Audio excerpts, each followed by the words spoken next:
Hi friends, ನಾನು ನಿಮ್ಮ ಪ್ರೀತಿ ಗಿರೀಶ್ ಕರ್ಸನವರು. ಇವತ್ತು ನಾನು ಭಾರತ ದೇಶದಲ್ಲಿರುವಂಥ ಕೇರಳ ರಾಜ್ಯಕ್ಕೆ ಬಂದಿದ್ದೀನಿ. ಕೇರಳ ರಾಜ್ಯದಲ್ಲಿರುವಂಥ ತಿರುವನಂತಪುರ ಜಿಲ್ಲೆಗೆ ಭೇಟಿ ಕೊಟ್ಟಿದ್ದೀನಿ. ತಿರುವನಂತಪುರ ಜಿಲ್ಲೆಯಿಂದ ಕೇವಲ 10 ಕಿಲೋಮೀಟರ್ ದೂರದಲ್ಲಿ ಬೇಳಿ ಎನ್ನುವಂಥ ಒಂದು ಸಮುದ್ರ ಇದೆ.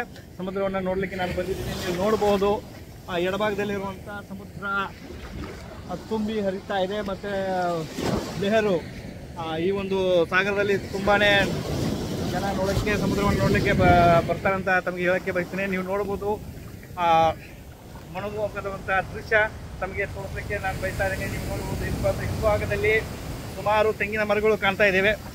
ಜೊತೆಗೆ ನೀವು ನೋಡ್ಬೋದು, ಸಮುದ್ರದ ಒಂದು ಅಲೆಗಳು ತೀವ್ರವಾಗಿ ಬರ್ತಾ ಇರೋದ್ರಿಂದ ನೋಡೋಕ್ಕೆ 2 ಕಣ್ಣು ಸಾಲದಂತ ಹೇಳೋಕ್ಕೆ ಬಯಸ್ತೀನಿ. ಅದೇ ರೀತಿಯಾಗಿ ನನಗೆ ತುಂಬ ಖುಷಿ ಆಗ್ತಾ ಇರುತ್ತೆ. ಸಮುದ್ರವನ್ನು ನೋಡೋಕ್ಕೆ 2 ಕಣ್ಣು ಸಾಲದು.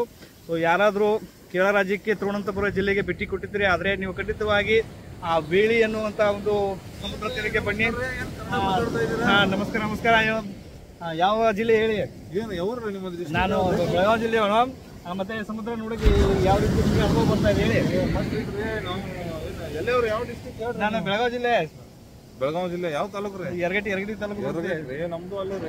ಬಹಳ ಖುಷಿ ಆಗ್ತದೆ ನೋಡಿ, ನಮ್ಮ ಆತ್ಮೀಯ ಗೆಳೆಯವರು ಈಗ ರಾಯಬಾಗ್ ತಾಲೂಕವರು.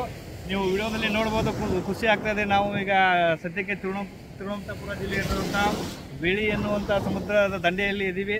ನೋಡೋಕ್ಕೆ 2 ಕಣ್ಣು ಸಾಲದು. ನೀವು ನೋಡ್ಬೋದು ವಿಡಿಯೋದಲ್ಲಿ.